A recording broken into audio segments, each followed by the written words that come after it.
Hi, everyone. Welcome to Entrepreneurship by Design with Dr. C. I'm so glad you're here today with us because we have a trailblazing entrepreneur, Angela Gentile. Angela is a social disruptor, entrepreneur, podcaster, speaker, and badass unicorn.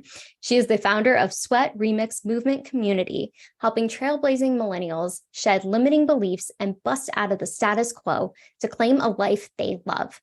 She helps people free themselves from should and claim their truth through movement, embodiment practices, and neurolinguistic programming, remixing them with her signature Zen Rage Heal method. With an undergraduate degree in English from Fairfield University and a graduate degree in educational leadership from Western Governance University, she traded in a decade-long teaching career to launch a community and her new endeavor to Go Be Epic podcast, helping folks transform their body, mindset, and life. Thank you so much for being here today, Angela. It is such a pleasure to have you. And I would love for you to just dive into your journey, how you got here today, and then we'll go a little bit deeper.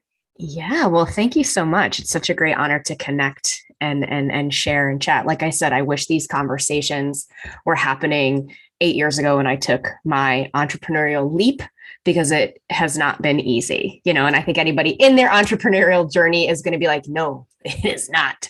So how I got started is not like a linear path.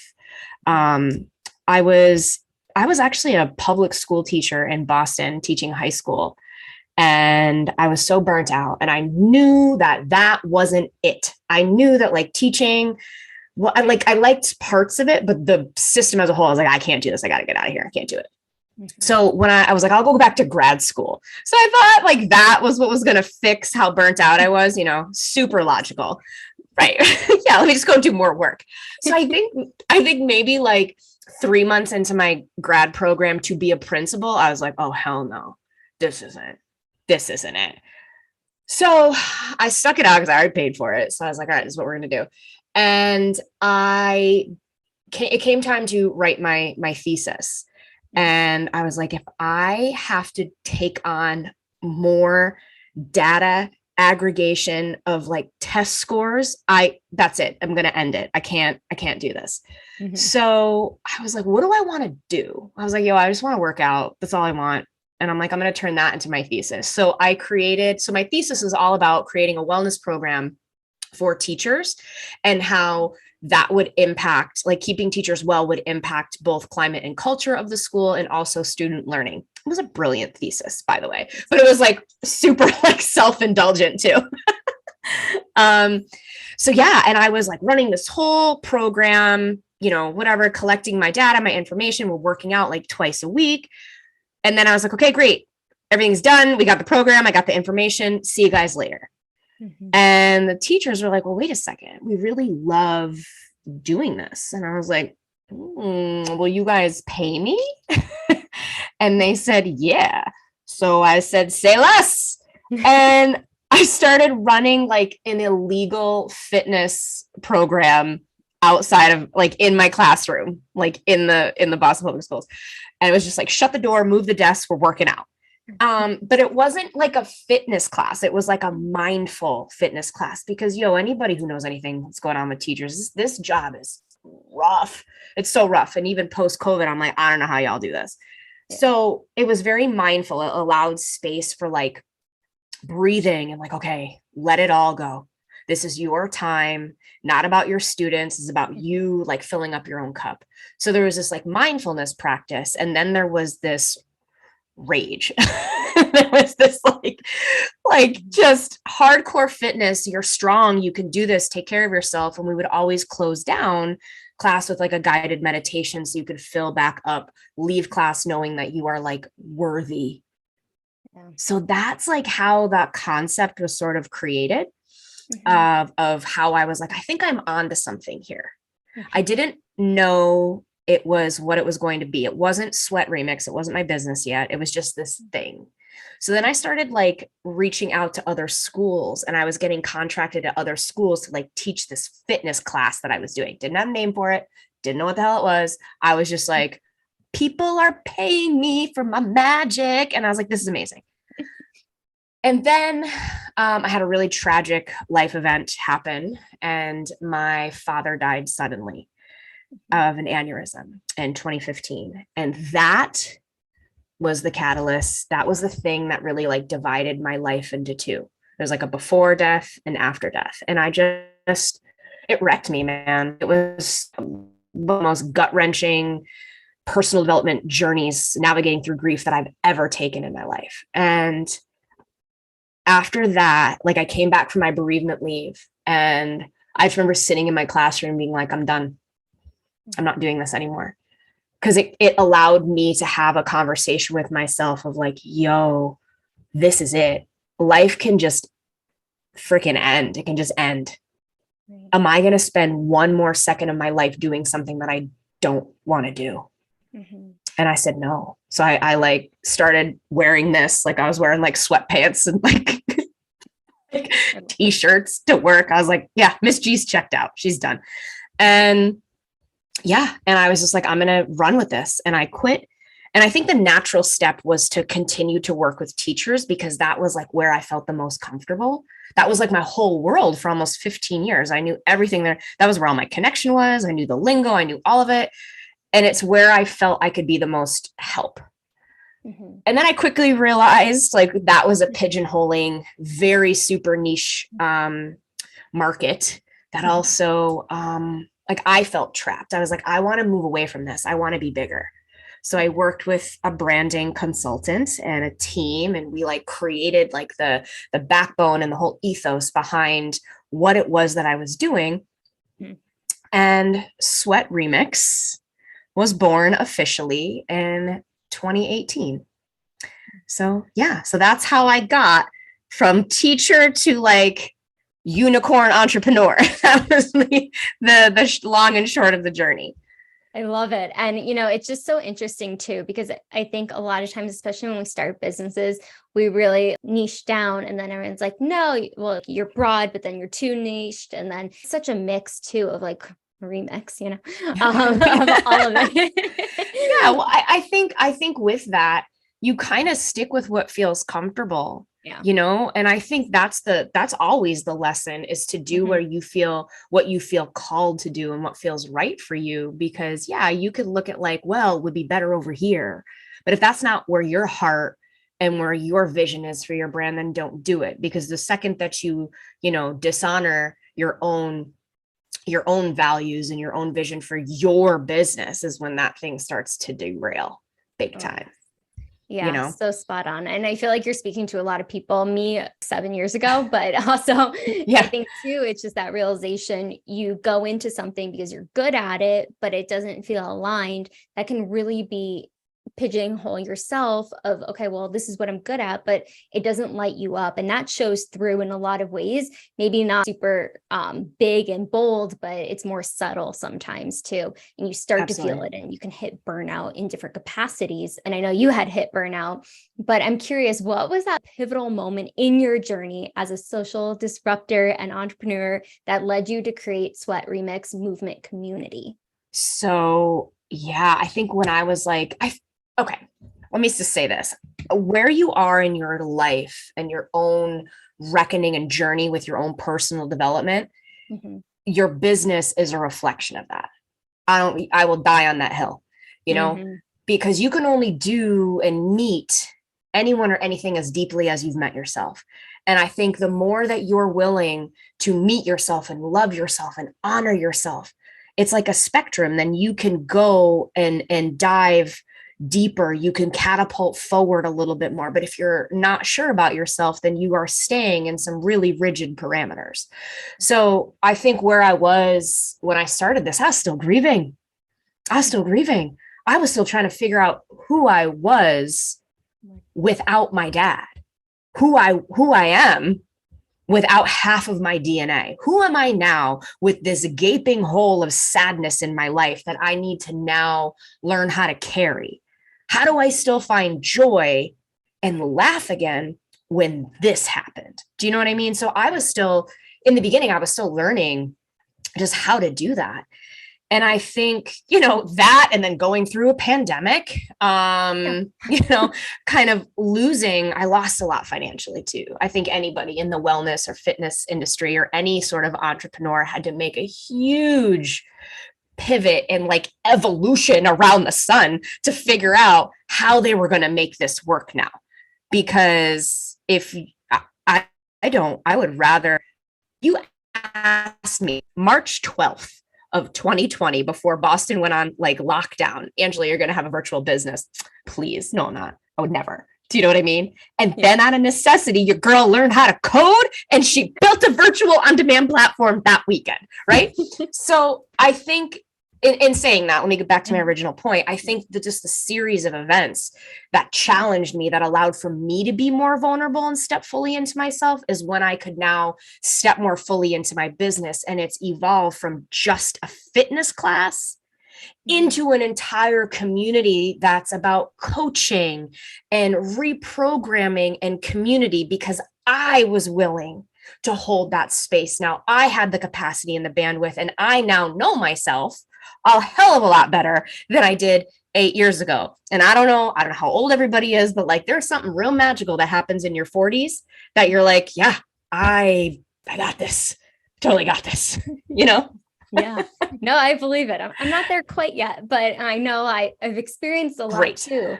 And I think a lot of people have. And I think it's really, there's so much key aspects of what you said right there about knowing yourself and where you're at and how that business can evolve or shift or morph into what it's supposed to be, and having the capacity to do that. And it's just a testament too of being really creative and scrappy in the moment of COVID happening, and then having to become a virtual business overnight. But you were able to do that, and it really shifted. And I know a lot of people experience limiting beliefs or what they can have the capacity to have. But in your experience, what are some of the common limiting beliefs that hold people back from claiming a life they love? And how do you overcome these beliefs and work through them with your work that you do? I mean, I'll try to keep this brief because I don't want to take up the whole podcast on this. But I mean, I think that's a really loaded question. But I think when we continue to peel back layers here about the human experience, right? And, you know, we were raised culturally, anthropologically, as millennials in the 30s and the 40s. I'm assuming that's where a lot of the people are. Yeah. We were raised by people who lacked just culturally like this emotional intelligence to honor like what we feel. It was like a very toxic, suck it up. You got this. Don't cry. You know, don't. And then I think also on the other side of that, it's like, don't cry and yet be quiet. Don't bother anybody. You know, so I think as my experience as a woman, I learned to shrink myself. I learned that I was too much, that I had to tone it down. And I learned to dishonor my needs really quickly. So I think some of the limiting beliefs around that are like, I'm not enough. I'm not enough. I'm not good enough. I can't.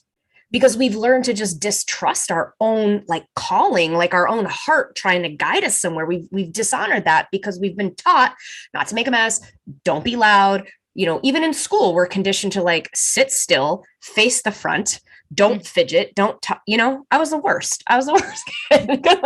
That's why you became a teacher. You understood. I did. And I was like such a horrible employee, but a really good teacher, like a really good teacher. horrible employee. So yeah, I think a lot of that, like, I'm not enough. Yeah. I don't deserve this. I shouldn't. That's a big one. Like I shouldn't. And I think a lot of those beliefs are not necessarily ours. And I think if they're coming up, they're actually coming up for like freedom, for us to let go of them, because the world is calling us, especially as entrepreneurs, to step into something more powerful. Like there is this shit is not for everybody. This shit is not for everybody. And if you are called to it, that's like, this is magical and it's powerful to know that you have this big vision that you are meant to step into. So if that's like, if you're stepping back and you're sort of recoiling, like sit with it and question where that came from. Where did that voice come from? Where did that limiting belief come from? Because there is something that you have to let go of so that you can make space for your bigness and your vision. Yes. Oh my gosh. I'm just like feeling all of that because I think it's so spot on. And I know so many people that struggle with that concept of dimming their light and not showing up as their authentic self. And that was me. And Yeah. sometimes I even get trapped in that for like a second. I'm like, whoa, whoa, whoa, hold on. And it's the thoughts that I tell myself, but reframing that, reprogramming that. And I think a lot of times when we have those limiting beliefs, it's been conditioned from a very early age, whether it's directly or indirectly, whether it's Mhm. family, something we hear, how it triggers us because the psyche is so untapped yet. I think there's so much more that we don't know yet, and we're learning about the human mind and how we interact, but how certain things can really trigger a thought, and we hold on to that versus letting it go and realizing it's Right. not a part of it. Right. Because we are great storytellers. We are great storytellers. And oftentimes these stories are stories we started telling Yeah. with very limited emotional intelligence and capacity because we were children. So we're operating this like default operating system is that of a child's point of view. And it's not shade. I'm not being angry about it. It's no judgment, but it's just the reality of like where these limiting beliefs came from. And op factory settings, is that what we're doing? Like we're more than that. We have the opportunity now to get out of and reprogram and rewire. And that's a lot of the work that I do now in the business and in the brand is to like work with that like neurolinguistic reprogramming and that mindset work in addition to the embodiment practices of how do you feel that coming up in your body, because now as adults and now that we're having these conversations around consciousness, we now have new tools to be able to move out of that story and rewrite it on our terms. Yes. Yeah. And that's the hard part too, right? When we've been Mm-hmm. conditioned for so long to think a certain way, and it's the emotional intelligence and letting that grow. But, Yeah. I really want to touch and elaborate on something you said, because I always say you shouldn't should on people or Ooh, yourself. And I want you to elaborate on the concept of should and its impact on personal growth and fulfillment, and like how that approach yeah. empowers individuals. Who should? Where'd that come from? You know what I mean? I think a lot of times when we're saying like, oh, I should or I shouldn't, I can't, I ought to. Who said? Who said that that is true? And I think when we've just digested this information around what success is, what family is, what life needs to be, what womanness is, what femininity, what masculinity, who the fuck said? Who said that that's what it is? You know what I'm saying? So if you're like, well, I'm a failure, said who? Up against whose measurements and whose metrics? You get to define what you think success is. If we look at like a standard definition of success, for example, right? Is it like the house, the car, the six-figure job, the husband, the kids, and the golden retriever? Right? Like, is that who said that that's success? Like, because I don't have that, am I not successful? What if I decided to throw my middle finger up at that and say, no, success is alignment. Success is getting up every day and easing into your day with some coffee and your dog and not stressing out and taking a moment of gratitude to be like, yo, this is my life. What if success is being able to have dance parties whenever the hell you want? So I think when we're looking at who should, or that what I should or I ought to, where did that come from? That's that default. That's that reprogramming that puts a roadblock in our life from us really stepping into what we want until we decide to take control of it and redefine it on our own terms. Yeah. And, I just saw this and I've seen it multiple times, but I actually was scrolling today and I think it was Instagram or TikTok, but Gary Vee always talks about we need to redefine what success means. And it's true, because just like what you said as well, success looks so different and it's what aligns with us. And it doesn't have to be, okay, the house with the white picket fence and the 2 cars, the 2.5 kids and the golden retriever and everything else. But it really is what works for you. And there is no right or wrong way. It's what makes sense to you. And I think we need to we're changing that conversation around it, of redefining it, because I do agree with you. I agree with Gary Vee as well, of just what makes sense for us. And just even like when you were talking about the mindset, because I think that's a huge part of it. It's what has been programmed, or what we see, what we think, what we feel. But what role does mindset play in achieving transformational results? And how do you help people shift their mindset through your coaching and your podcast as well? We're all energy. We're all just vibrating at a frequency, right? So certain feelings have certain frequencies and vibrations. And if you are in that, like when it feels heavy, when you're in that mindset of I can't, it's like what was it, like Eeyore from Winnie the Pooh, like like it feels heavy because that energy is heavy. That vibration is really slow. It's really slow, and it's dense, and it like weighs you down, right?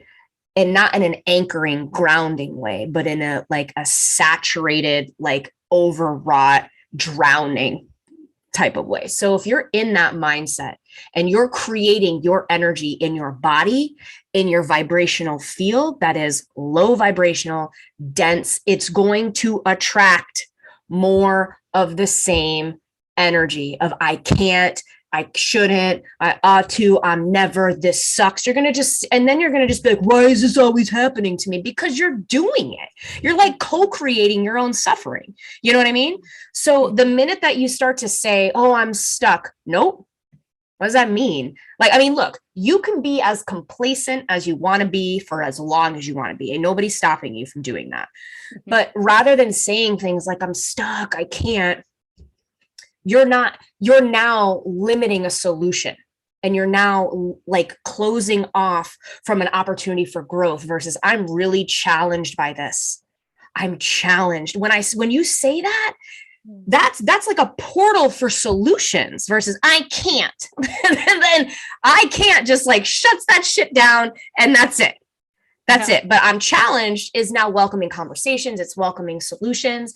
And again, if we're coming back to this idea of vibrations, if you're, yo, I got this. I want y'all to think about a time in your life where you were having one of those days where you just like got up and you're like, woo, love my life. And you're just enjoying your coffee. You like go for a walk, you find $20, you like close a sale, everything goes right. And if you notice there's like an energy that's uplifting, like that's high vibrational energy, and more of the same is going to come back to you. So you have to be able to let go of that resentment, that anger, that negativity, that heaviness, release it, let it out. I mean, that's what I do in my business is we rage that shit out and make space for, wait a second, what is this consciousness? What is this like emotional conversation I need to have? What is this conscious awareness of like, I got this. This is what I want. This is it's already on my way. I'm going to meet Oprah. It's already happening. It's already on its way to me. Right. I truly believe that. And I'm putting that energy out into the world, like, never more of that's going to come back versus, no, I got this. This is already a reality to me. Well, it's creating your reality, right? And I think that's the beautiful thing too, because I have those experiences as well, where I've been in like a negative state of mind, especially like winter time. That's the worst for me, as I've realized here in Colorado. But it's that mindset of, oh, it's so cold though. It's like this, it's that. And just more of that comes. Obviously I can't control Mother Nature, but you can't what? I know it's a work in progress. No, but being able to understand too, when we're really focused on those positive outcomes or the energy and match that and continue to put that out there, more does come back versus if you are in that negative mindset, just you're attracting more and more of that. If you really take inventory of your day to day, you could see that clearly, because I've been in those negative phases and I've been in the positive, and that energy I notice when I'm doing good things and that are fulfilling to me and aligned, everything shifts. Or if I'm doing something that isn't, it just feels like what you were saying, that like dread, or it's like, I gotta do it. And the energy completely shifts in a negative way when I'm focused on that. Yeah. And I mean, what you're saying is just why it's so important to build like an embodiment awareness around what's happening in your body, because you can start to notice like where it feels tight, where it feels heavy. And then you can start to check in and be like, oh, I know what this is. I know what this is, and I know how to deal with it, so that you're not staying there for days, weeks, months, years. You know, you can check it and say, oh, I'm feeling out of alignment.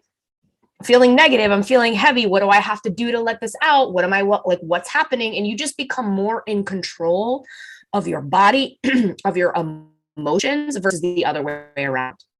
No longer are a victim of your circumstance, of whatever. You are controlling what you feel. So it puts you wholeheartedly in the driver's seat of your life versus like locked in the trunk somewhere. Of your own car. Yeah. I love that example. And, part of that too is that rewiring and just really being observant of how things feel, because even like I used to be in the burnout cycle, now I'm able to catch it before it becomes burnout instead of just knowing the signs and knowing, okay, I need to do A, B, C, and D. And I know that's going to help the situation.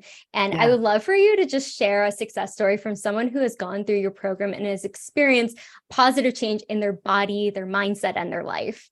Yeah. So if you can choose one. Yeah. I'm trying to think. There's so many. I'm going to say her name. Yeah. Her name's Bridget. And Bridget started taking classes with me during the pandemic because she was like, I'm so stressed. She was a teacher. And she's like Zoom schooling it with her own kids, like running around the house. And she's like, I'm going to lose my mind.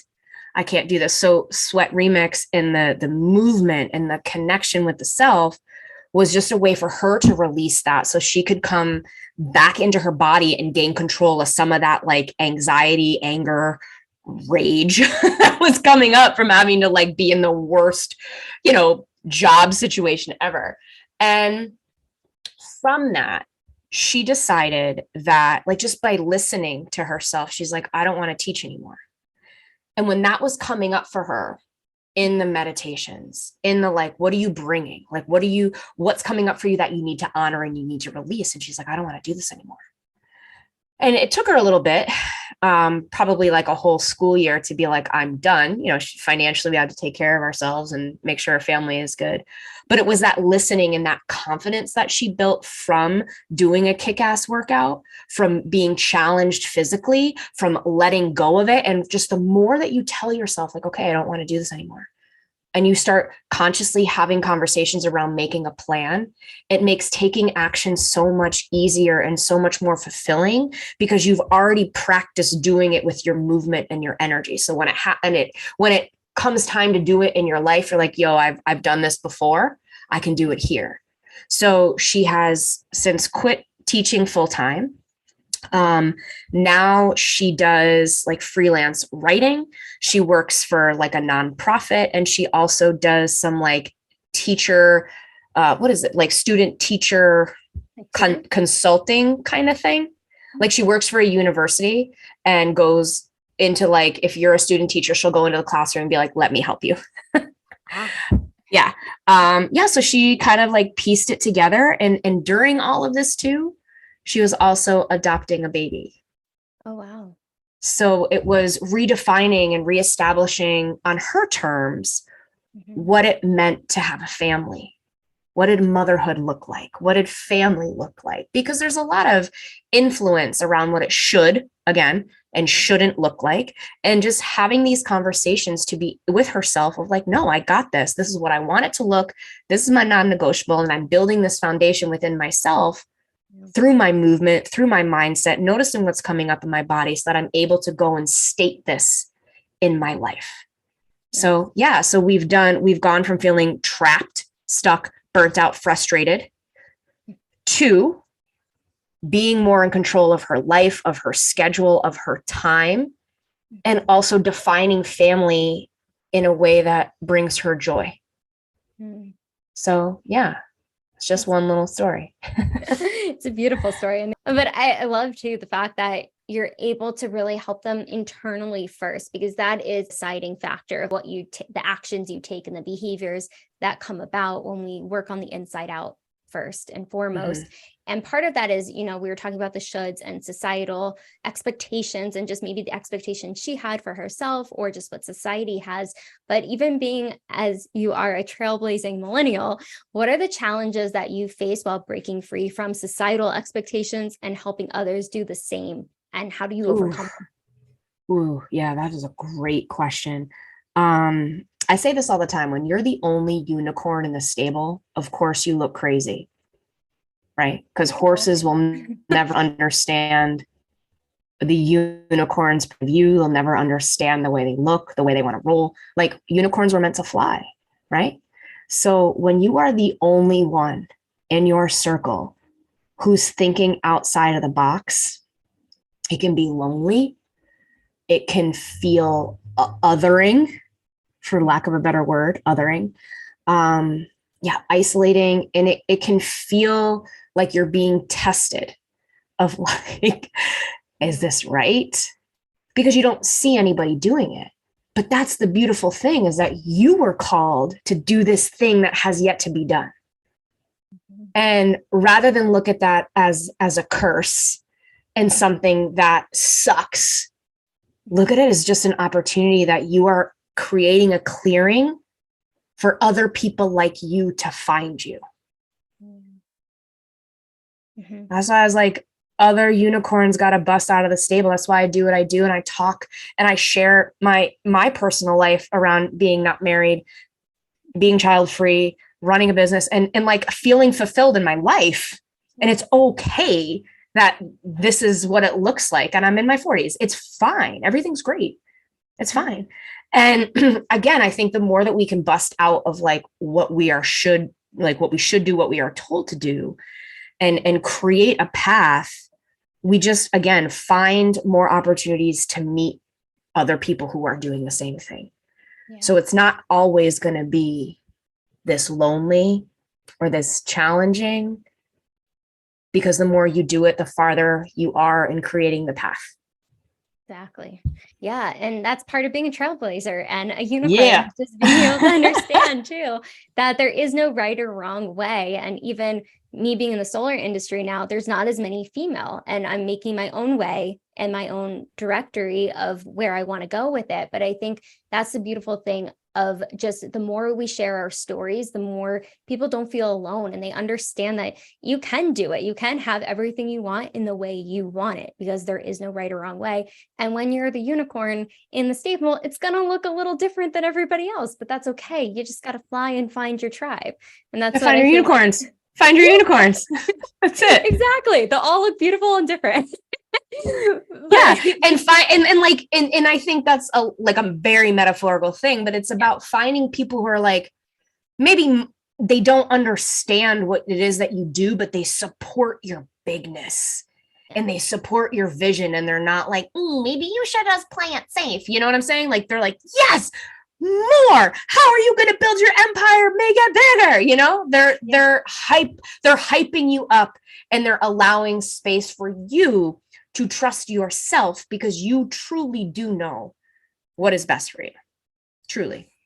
100%. And that's the beautiful thing too, because the more you spread your wings, the people that are going to support you and hype you up, be your hype girl or guy or non-gender, like just being able to really support you in that and know that you are great and you're meant for great things. And they are too. There's room for all of us. It doesn't matter how much space we take up, as long as we're taking up that space, because we deserve to be there. Yes. And, that's what I love about the Sweat Remix movement community that you have created, because it is so safe and it is so inclusive for individuals of all different types of backgrounds to explore their personal transformation. But how do you ensure that you have that supportive space for everybody that comes into your community? Well, I think since I'm the one setting the tone, right? Like, there's always clear guidelines and expectations around what we do and what we don't do. Right. And I think the messaging too, because I am honest and authentic around what I put out and what I'm calling in. Yeah. I'm not everybody's vibe, that's for sure. Right? Like, I piss a lot of people off just by my mere existence, and you're not my people. Yeah. So I think the more, like, when we're creating this space, it really is about being authentic in what it is and what it's not, who it's for and who it's not. And not to say that, like, it's not full.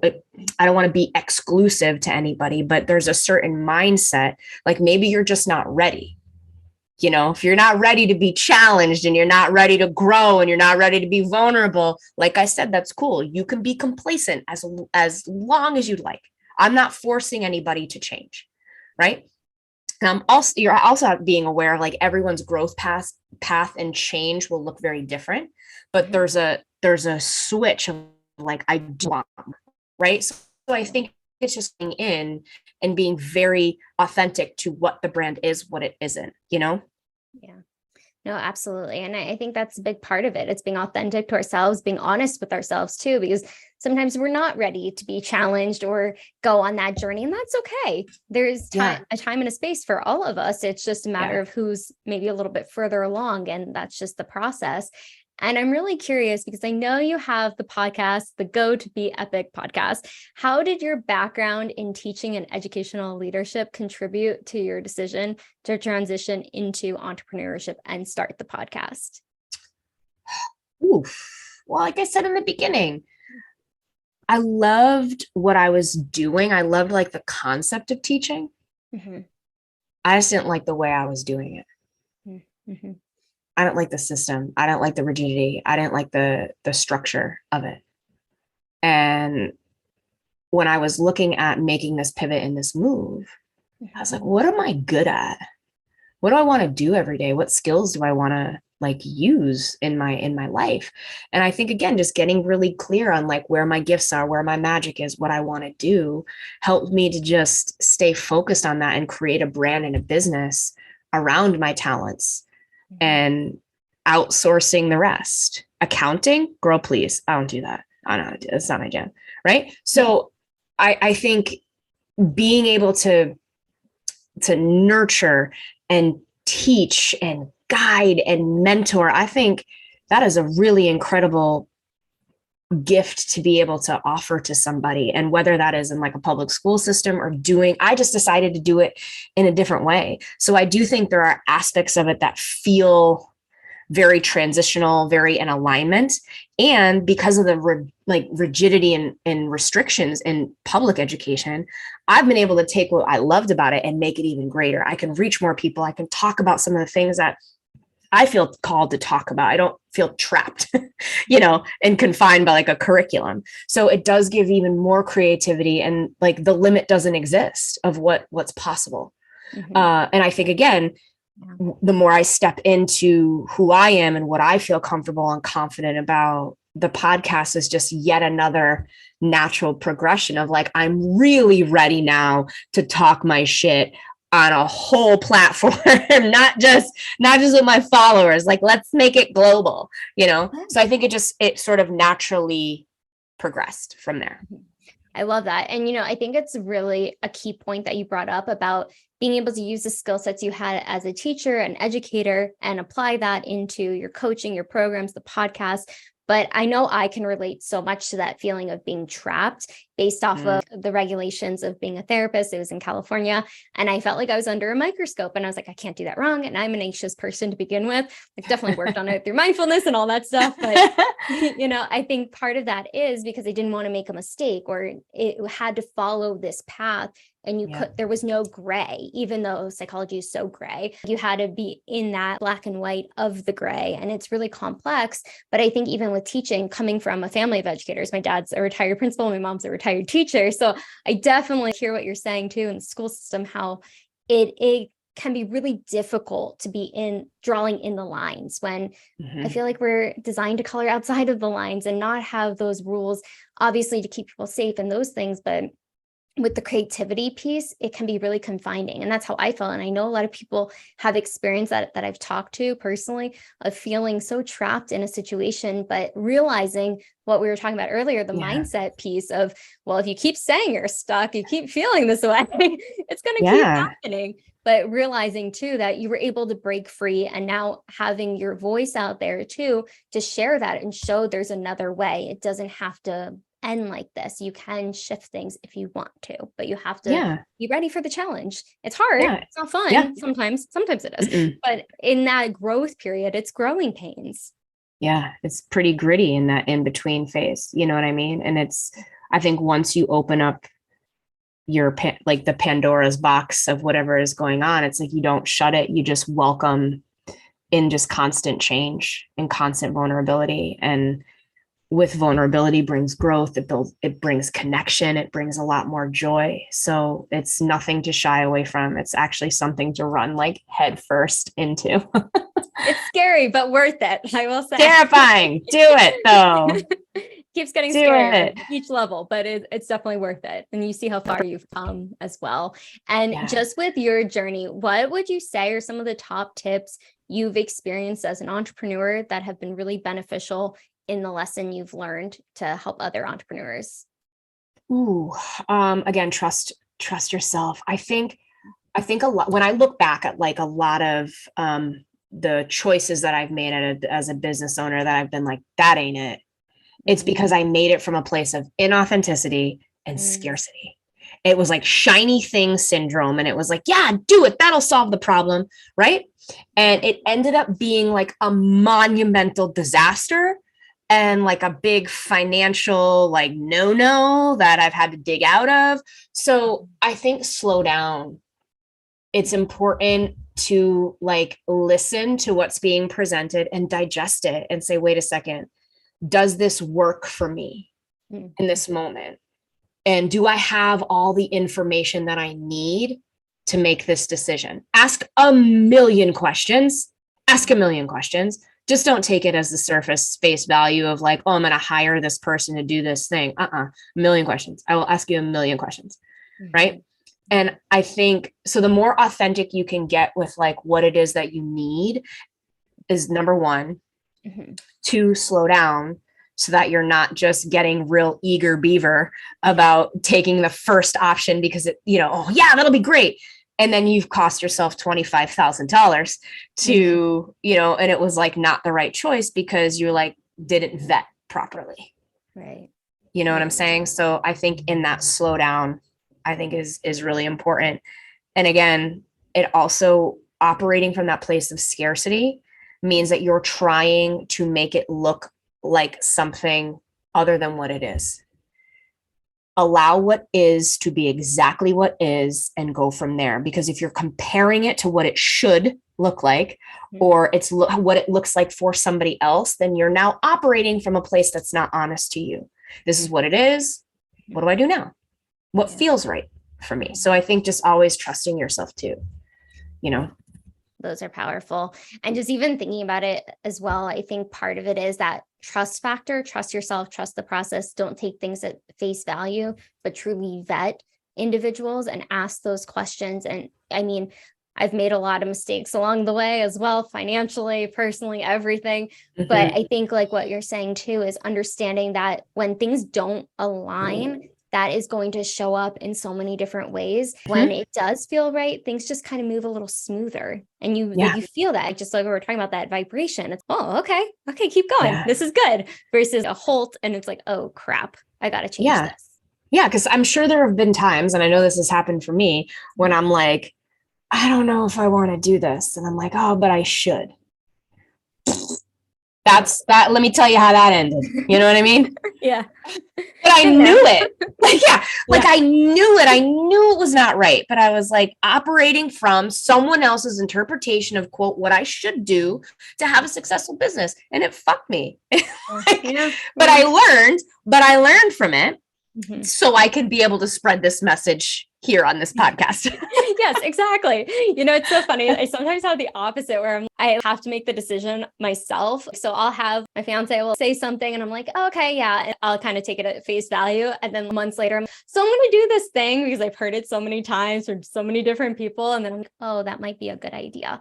And then it feels aligned though. That's the difference. Like at that moment, it didn't feel aligned because I wasn't ready to challenge it or move forward with it. But then once I've learned a couple of lessons along the way, then I'm ready to take the action. Because if we didn't jump at the opportunity when it was first presented to us, it's because we hadn't learned the things that we needed to learn and know the things we needed to know to be able to do that successfully. So just because it's not now doesn't mean that it's not ever. Exactly. Yes. And that's when people are like, no, okay, well, it's no for right now, Yeah, it's just no for right now. And I also think like, if I just want to say this too, like you can change your mind. You can decide any given moment with anything you want. Like you're never trapped and you're never stuck. And it can just say, you know what? I know that we decided to do X, Y, and Z, but it doesn't feel right. So, God bless. Like, I'm out. I don't want to do it, you know? Yeah. And that's the beautiful thing too, because it is a very undefined road. Like we define it each step, and we can shift when we need to and when it's necessary. And a lot of that has to do with the tools that we're using along the way too. And I'm curious, what are some of the tools and softwares or any tech that you've used to build your business that have been really influential in your process of building? Okay, I'm going to be really honest. Yeah, I am an elder millennial who is super analog. Like I take notes with pen and pencil, you know, like in paper, like that's what I do. So doing a lot of this software stuff feels very uncomfortable and inorganic. And it's definitely something I've had to learn or pay somebody to help me learn. Like QuickBooks is a game changer because I think my first year of business, I like showed up to do my taxes with like a Trader Joe's bag of receipts. And I was like, I don't know what to do with this. I have no idea. Like, no clue. So things like QuickBooks has helped a lot, especially because like numbers and accounting is not my wheelhouse. And I'm also tapping into AI a lot. Like I use a lot of AI software for like blog posts and podcast show notes, emails and stuff like that. Saves so much time. Because I think how I use it is I'll like at least put it into like ChatGPT or whatever AI software I'm using. I use Cast Magic. That's a big one for like podcasts. I'll put it in there, get the template, and then you kind of have to go in and put it in your voice because it is a robot writing this. So if you want it to have some set of human style to it in your own voice, you have to go back in and just edit it. But it does a lot of legwork that saves me hours. It's like my new best friend. I know. And I'm like, I'm sad that like I'm giving in to the robots of the world. And I'm also like, well, it is useful. It helps, you know, then you can spend that time interviewing more people, being able to coach more people, changing the world one person at a time. Yeah. Because I think that's the important thing too of entrepreneurship. Like your time does have a price tag and it is currency. So if you're just constantly doling out your damn time, like you wouldn't do that with your bank account. Like, why are you doing that with your time? So think of what you can invest in to buy back some of your time. Absolutely. Well said. And so as an entrepreneur and a speaker, what message would you want to convey to fellow entrepreneurs who are seeking a more meaningful impact and create a life that they love? Do it. I think get quiet first. I think taking the idea of a slingshot, right? Like you have to, if you want to go far, you got to pull back and pause, take a minute. And in that pause and in that slow down, get really crystal clear on your vision for yourself, what it is and what it's not, what you will and what you won't. And I think that foundational clarity is going to be incredibly strong for you to go out and do the work that you're doing. Because you have a talent, you have a dream, you have a goal. And without your foundation, the influence and the outside noise can disrupt that foundation really quick until you're rock solid. So I think just pulling back and getting quiet to build that foundation is what's going to set you up for success to continue on a path that feels right and authentic to you and away from the shoulds and the ought tos and those limitations. So that's my piece. Yeah, well, I appreciate your piece. And I think it's important too, when we get quiet, when we can really listen to our intuitive side and understand what is going to be best for us, because everyone's going to have an opinion. Everyone's going to say, you should do this, you shouldn't do that, but take out the shoulds, the ought tos, like you said, but also just focus in on what feels right, and what's going to feel right is going to make an impact, and no matter what that looks like for each individual. No one's you except for you. No one can do you better than you can do you.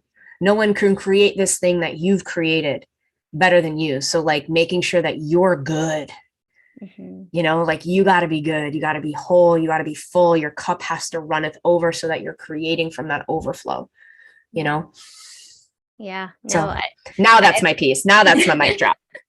No, I love it. I love it. I so appreciate it because it's that energy that we put out there when we have a cup that's overflowing. There's so much more to give. And that's where I think there's a misconception of being depleted and the burnout and everything else that we've talked about today too. When we're good, mind, body, soul, spirit, every aspect of us, we can show up differently in the sense of just being us, authentically whole and complete as we are. And I think that's really important. But I love this conversation today, Angela. But where can people find you? Yeah, me too. Me too.